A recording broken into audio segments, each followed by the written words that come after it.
শহীদ রাষ্ট্রপতি জিয়াউর রহমানের ৪৪তম শাহাদাত বার্ষিকী উপলক্ষে আমরা ধামরাই পৌরসভা এবং ধামরাই উপজেলার ১৬টি ইউনিয়ন এবং ধামরাই পৌরসভার ৯টি ওয়ার্ডে ৩,০০০ বৃক্ষরোপণ কর্মসূচি হাতে নিয়েছিলাম, যেটি আমাদের পৌরসভার ১ নম্বর ওয়ার্ড থেকে শুরু হয়েছে। আমরা ধামরাই সরকারি বিশ্ববিদ্যালয় কলেজ থেকে এখন আজকে আমরা ৩ নম্বর ওয়ার্ডে এই আলীনগর এই বান্দিমারার এই রাস্তায় আমরা বৃক্ষরোপণের মাধ্যমে পৌরসভার ৬টি ওয়ার্ডের বৃক্ষরোপণ কর্মসূচি শেষ করেছি। আগামী আরও ৩ থেকে ৪ দিনের ভিতরে আমাদের পৌরসভার ৩টি ওয়ার্ড এবং উপজেলার ৪টি ইউনিয়নের বৃক্ষরোপণ কর্মসূচি সফলভাবে সম্পন্ন হওয়ার মাধ্যমে ইনশাআল্লাহ আমরা ৩,০০০ গাছের যে বৃক্ষরোপণ কর্মসূচি হাতে নিয়েছি সেটা সফলভাবে সম্পন্ন করা হবে।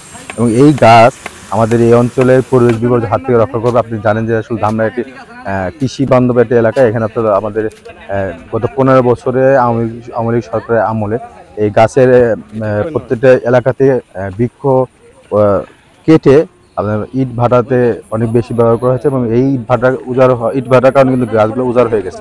আমরা আশা করছি যে আমরা এই স্বল্প সময়ের মধ্যে ৩,০০০ বৃক্ষরোপণ কর্মসূচি আমরা একটা রূপক অর্থে ব্যবহার করেছি। এই পরে যাতে মানুষ সচেতন হয়, আরও বেশি করে গাছ লাগায় এবং পরিবেশের হাত থেকে ধামরাইবাসীকে রক্ষা করে।